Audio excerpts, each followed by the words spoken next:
नमस्कार नुआखाईर हार्दिक अभिनंदन मोर ओडिशावासी को। दोस्तों आपण मैंने जदि government central state government job apply कर तो आपण मानक बहुत बढ़िया ये वीडियोटी लगे आपण मानक आ बहुत ही हेल्पफुल लगे।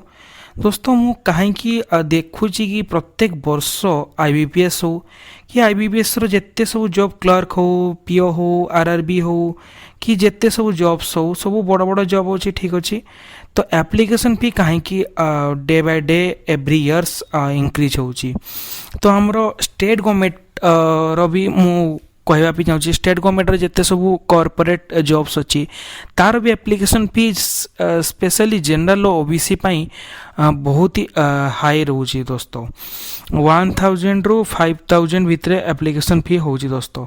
तो कहीं एते हाई होची यार एप्लिकेशन फी मु आपण मानकु ए वीडियो रे पूरा टॉपिक रे बाय टॉपिक मु कहबी काई ए वीडियोटी को बिना स्किप करके आपण माने देखंतु आउ पूरा वीडियो देखिबा परे आपण कमेंट कहबे कि केमिति वीडियोटी हेची।